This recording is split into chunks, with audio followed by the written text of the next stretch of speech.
بات اس وقت کی ہے کہ قدیم زمانے میں ایک سوداگر ہوا کرتا تھا جو کہ زعفران کی سوداگری سے بہت ہی مشہور تھا اور بہت ہی اچھا اپنا کام چلا رہا تھا۔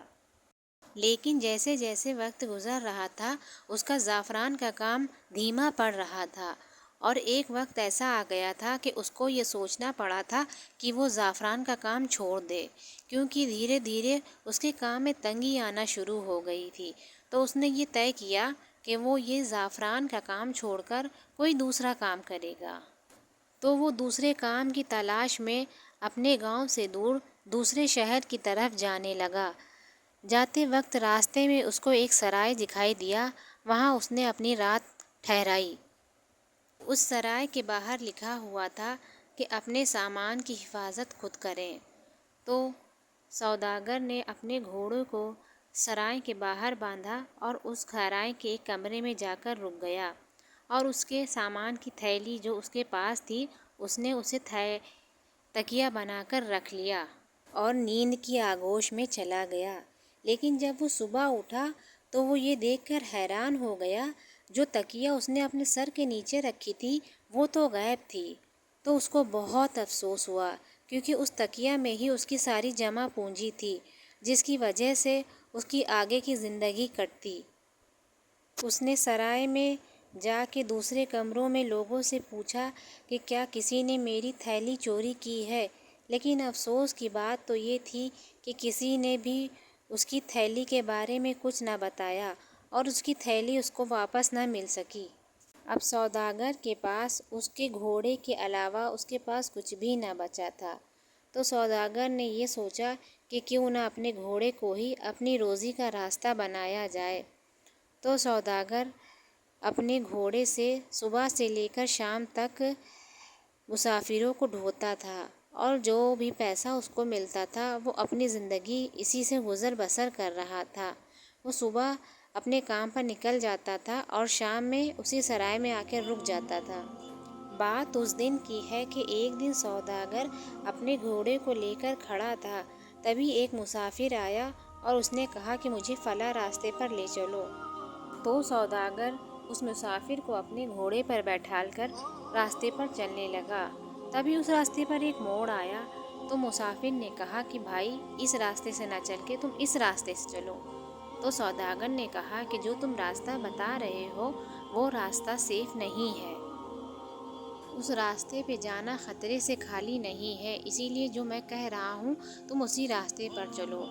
خیر، مسافر نے کہا نہیں، میں جس راستے پر بتا رہا ہوں تم اس راستے پر چلو۔ تو آخر کار سوداگر کو مسافر کی بات ماننی پڑی اور اسی راستے پر جانا پڑا۔ جیسے جیسے سوداگر اس راستے سے جا رہا تھا تو اس کو راستے میں ایک جنگل دکھائی دیا۔ سوداگر کے من میں کچھ شک ہوا، اس کو لگا کہ یہ راستہ صحیح نہیں ہے۔ تبھی اس نے مسافر سے کہا کہ تم مجھے غلط راستے پر لے آئے ہو، یہ راستہ صحیح نہیں ہے، یہاں مجھے کچھ خطرہ لگ رہا ہے۔ سوداگر ابھی یہ بات کہہ ہی رہا تھا کہ مسافر نے چاقو نکالا اور اس نے سوداگر کی طرف دکھایا۔ اس نے کہا جو میں کہہ رہا ہوں وہ تم کرو۔ اب سوداگر سمجھ چکا تھا کہ اس کی جان اب چلی جائے گی، اب اس کی زندگی خطرے میں آ گئی ہے۔ تو اس نے مسافر سے کہا تم مجھے مارنا چاہتے ہو تو اس سے پہلے میری ایک بات مان لو، میں 2 رکعت نماز پڑھنا چاہتا ہوں۔ تو خیر مسافر نے اس کی بات مان لی اور کہا کہ ٹھیک ہے تم نماز پڑھو۔ سوداگر نماز پڑھنے کے لیے سجدے میں گیا ہی تھا، تبھی اللہ کا کرشمہ ہوا۔ اسی جنگل سے ایک آدمی آتا ہوا نظر آیا جس کے ہاتھ میں تیر تھی۔ اس آدمی نے تیر اتنی تیز چلایا کہ وہ تیر مسافر کے سینے میں جا کر لگ گئی، جس سے وہ مسافر بے ہوش ہو گیا۔ اور اسی موقع کا فائدہ اٹھا کر سوداگر اپنا گھوڑا لے کر وہاں سے فرار ہو گیا، اور دھیرے دھیرے کرتا ہوا وہ ایک مسجد کے پاس جا پہنچا۔ سوداگر کو تھکان زیادہ ہو گئی تھی تو وہ مسجد میں جا کر آرام کرنے لگا۔ ابھی وہ لیٹا ہی ہوا تھا کہ اس کو کچھ آہٹ سنائی دی۔ اس نے دیکھا کہ ایک اندھا فقیر مسجد میں داخل ہوتا ہے اور مسجد کی دیوار کی ایک اینٹ نکال لیتا ہے اور اس اینٹ کو نکالنے کے بعد اس کے اندر ایک تھیلی رکھی ہوتی ہے جس میں فقیر کچھ سونے کے سکے رکھ دیتا ہے۔ سکے رکھنے کے بعد اندھا فقیر مسجد سے باہر چلا جاتا ہے۔ جب فقیر مسجد سے باہر چلا جاتا ہے تو سوداگر اپنی جگہ سے اٹھتا ہے اور وہ اینٹ ہٹانے لگتا ہے۔ جب وہ اس اینٹ کو ہٹاتا ہے تو دیکھتا ہے کہ اس کے اندر ایک تھیلی ہے اور اس تھیلی میں بہت سے سونے کے سکے رکھے ہوئے ہیں۔ یہ دیکھ کر سوداگر ایک دم چونک جاتا ہے۔ اس کے من میں ترنت لالچ آ جاتی ہے۔ وہ یہ سوچتا ہے کہ کیوں نہ میں اس میں کے کچھ سکے نکال لوں اور اسے اپنے کام میں لے لوں، اور وہ یہ بھی نیت کرتا ہے کہ جب وہ آگے چل کر زیادہ پیسہ کمانے لگے گا تو اس میں نکالے ہوئے سکوں کو واپس رکھ دے گا۔ تو سوداگر اس میں سے 200 سکے نکال لیتا ہے اور اپنی جیب میں رکھ لیتا ہے، اور پھر سے اسی سکوں سے وہ زعفران کا کام شروع کر دیتا ہے۔ آہستہ آہستہ اس کو زعفران کے کام میں منافع ہونے لگتا ہے اور وہ ایک بہت بڑا تاجر بن جاتا ہے اور اس کے چرچے دور دور تک ہونے لگتے ہیں۔ بات اس دن کی ہے کہ سوداگر کو آگے چل کر اس فقیر کا خیال آتا ہے اور وہ اس فقیر کو ڈھونڈنے لگتا ہے۔ تبھی اس کو ایک دن وہ فقیر نظر آتا ہے اور وہ اس فقیر کو 200 سکے دینے لگتا ہے۔ تو وہ فقیر ترنت سمجھ جاتا ہے کہ یہ وہی انسان ہے جس نے مسجد سے میرے 200 سکے چرائے ہیں۔ تو وہ بہت غصہ ہوتا ہے اور کہتا ہے کہ تم نے میرے سکے چرائے ہیں، تم چور ہو، تمہارا فیصلہ میں قاضی کے سامنے کروں گا۔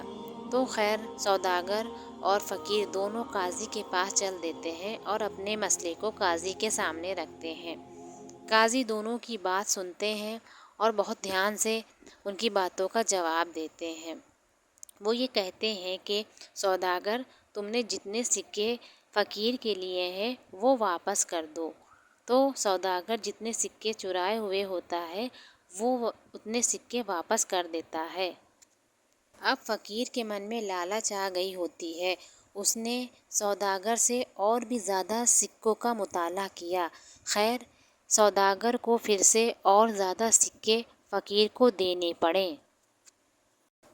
اب سوداگر نے یہ سوچا کہ کیوں نہ اس کو اب اپنا یہ شہر چھوڑ دینا چاہیے، کیونکہ اگر وہ یہی شہر میں رہے گا تو یہ فقیر اس سے روز سکوں کا مطالبہ کرے گا۔ خیر ایک دن سوداگر چپکے سے اس شہر کو چھوڑ کر اپنے آبائی وطن چلا گیا۔